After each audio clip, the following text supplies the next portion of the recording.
Once again, ladies and gentlemen, welcome to the Village of Bartlett Committee of the Whole meeting for December 17, 2024. I call this meeting to order and ask the clerk to again please call the roll. Trustee DEYNE? Here. Gansey? Here. Gunstein? Here. Hopkins? Here. Laporte? Here. Sawanski? Here. President Wallace? Here.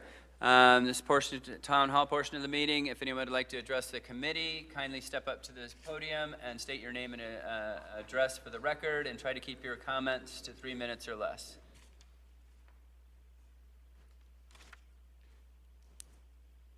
Hi, my name is Ed Plessa, 414 Harvard Lane, and these are, go ahead. I'm Phil Stevens, 1784 Penny Lane.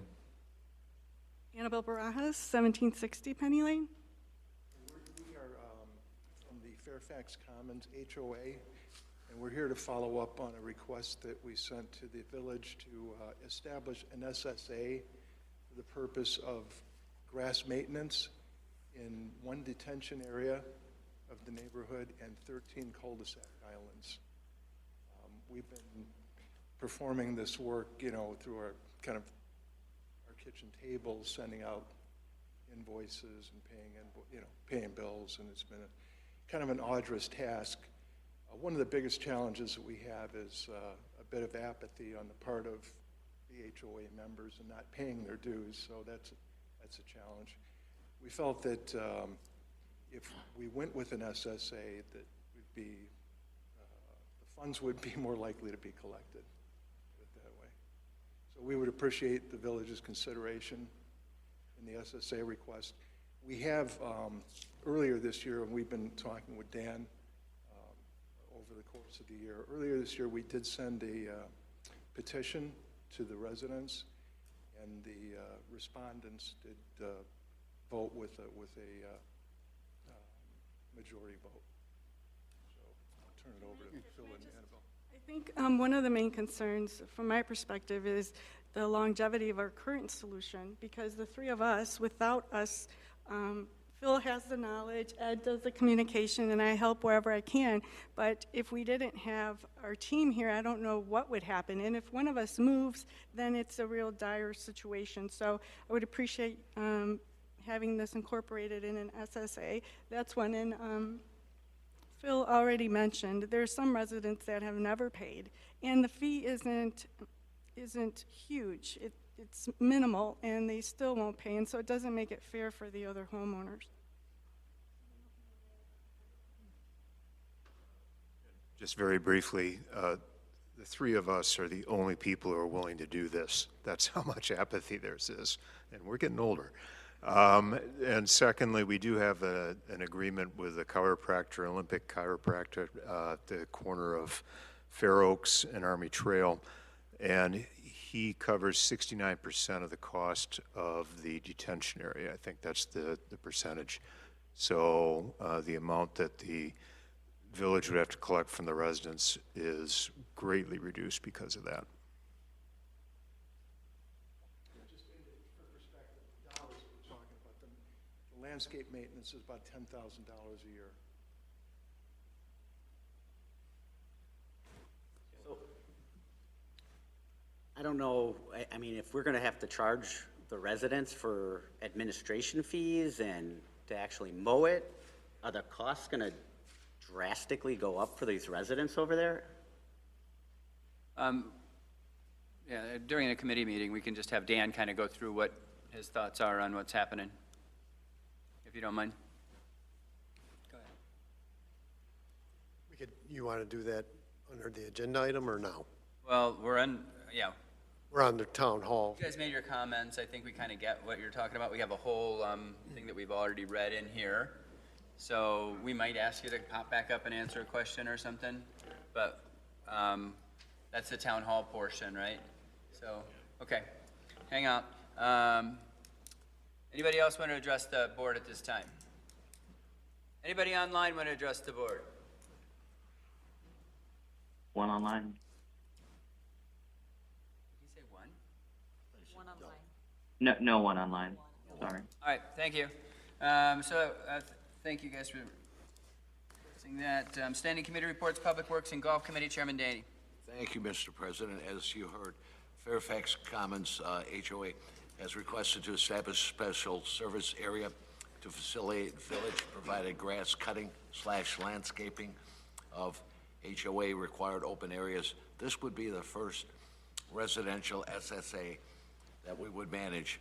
So we had our village attorney review and put together an overview for establishing the SSA in a process that is required to essablish the SSA. We have over 60 homeowner associations, so we would need to be prepared for others that may request to establish an SSA as well. Well, I guess I'll start, you know. Come a little closer to your mic. Oh.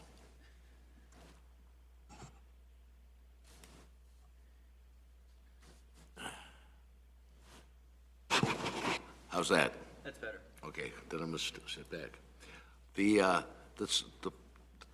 problem I have with this is that I understand their concerns, and I'm sympathetic to their concerns.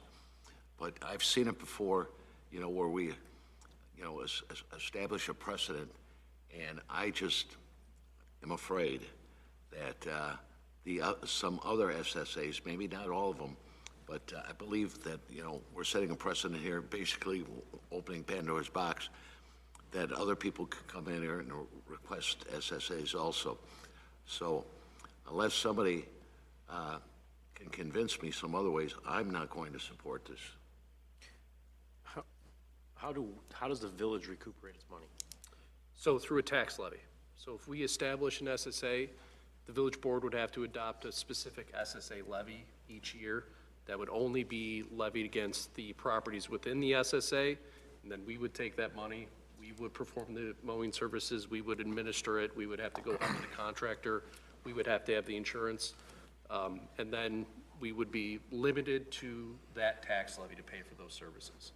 That tax levy, the amount of that tax levy is gonna be set at that floor when you start it, and to change the amount of that levy, if it's not already what's already in that maximum in the SSA ordinance, we'd have to go through the whole process of setting the SSA up again by amending it. And the big issue there is that any SSA amendment or an initial SSA can be shot down by 51% of the residents in the SSA. So Every year. not every year, but if you're going to amend it, so say the costs to perform the services are outstripping what the SSA tax levy maximum is. To increase that maximum, we would have to go through that whole process again, and that's where 51% of those residents could come out and say no. And we wouldn't have, they can basically stop that process. Who's going to pay for all the staff hours that go into that? That's something that we would have to consider if we were going to levy a tax. We'd have to make sure that the tax incorporated all of those additional costs that we would incur to administer the. And if over the course of, let's say, a year or 18 months, the other 59 HOAs decided to approach us for an SSA, we would have 60 separate SSAs? So you'd have 60 separate SSA tax levies, yes. So the only houses that tax levy would impact is 1 through 75, lot 1 through 75 on this list, is that correct? I believe so. We'd have to define those boundaries a little bit more, but it would only be on those properties, yes. Okay. I think the biggest challenge I have with this is that it's the village trying to enforce the homeowners association's primary responsibility, and I totally understand where you guys are coming from, because the apathy that some people show when they want to give up $1 for this or $1 for that to try to keep your place really nice is well, I mean, it's all over the place. I mean, I've heard of horrible situations with HOAs, and we've had a few other ones in Bartlett since my tenure. But I just cannot see getting the village involved in all of what Trustee Swansky said as far as dealing with the tax liability, dealing with additional personnel from Public Works who's already strapped, and doing something like this. So I agree with Trustee DEYNE. I don't think I could support establishing an SSA. Sure.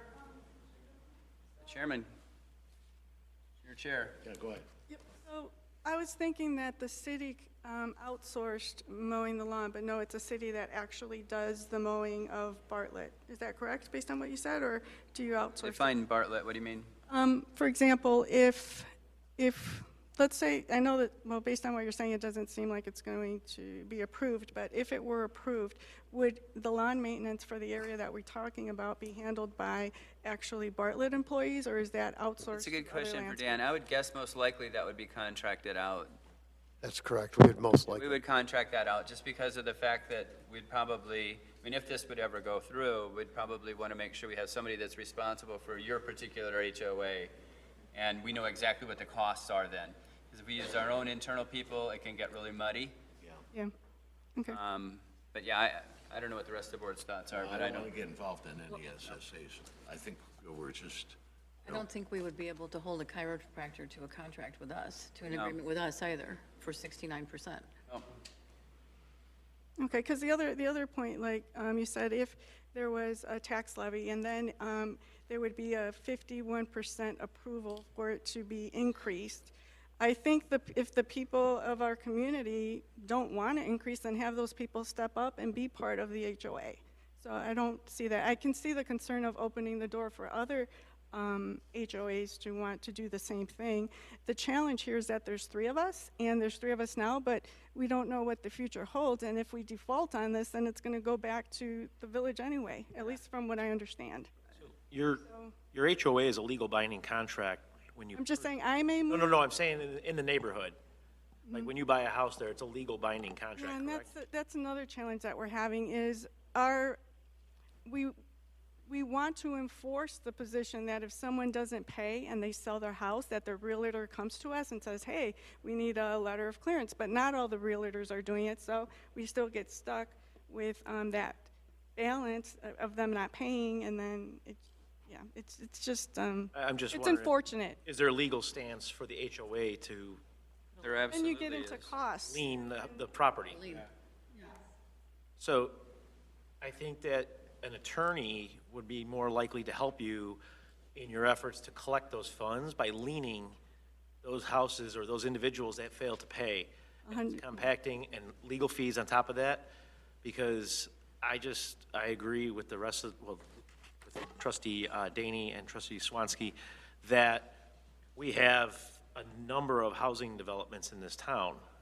We have ponds that need to be cleaned, and HOAs take care of those.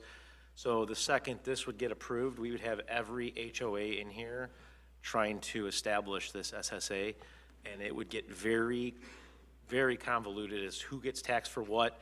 Was this house accidentally put into this SSA that wasn't supposed to be? It's not a good option. I think that the first option for you guys would be to hire an attorney for your homeowners association and try to collect those funds. That's just my opinion.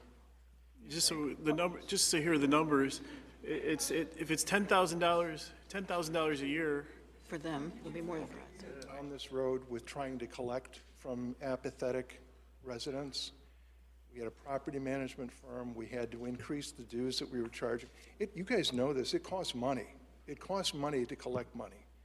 And quite frankly, we would have to quadruple our assessment in order to have enough funds to go after the folks that aren't paying. I mean, it just, at some point, it becomes unscalable.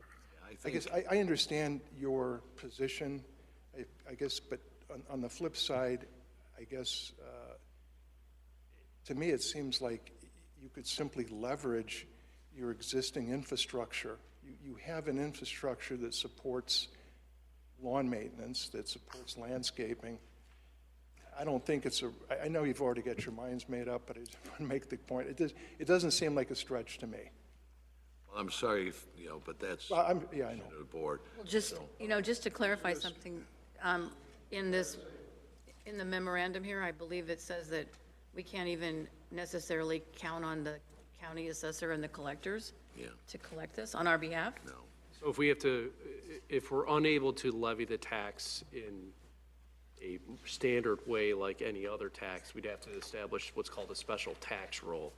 And that happens with some SSAs. In some instances, if it's difficult for the county to levy it like that, we'd have to find a way to levy it. I don't, we wouldn't know if that would happen here. It's just something to be considerate of because it does happen in some SSAs.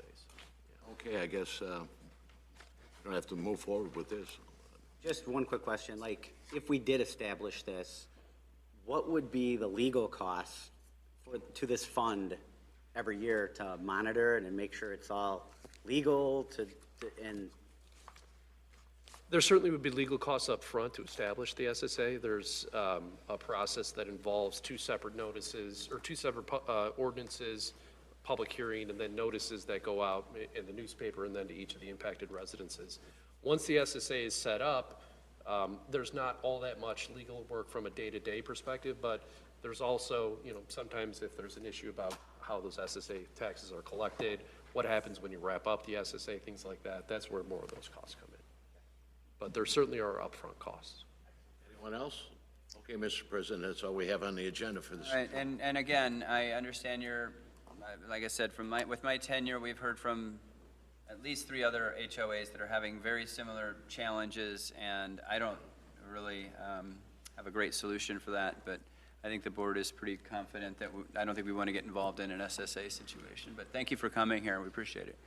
Sure. Thank you. With that, if there's nothing else, I entertain a motion to adjourn. So moved. Second. By trustee DEYNE, seconded by trustee Laporte. Will the clerk please call the roll? Trustee DEYNE? Yes. Gansey? Gunstein? Yes. Hopkins? Laporte? Yes. Swensky? We are adjourned. Merry Christmas, Happy New Year, everyone. Christmas, everyone. Their graduation signature, is good with that? Tomorrow morning, 8:30, yeah.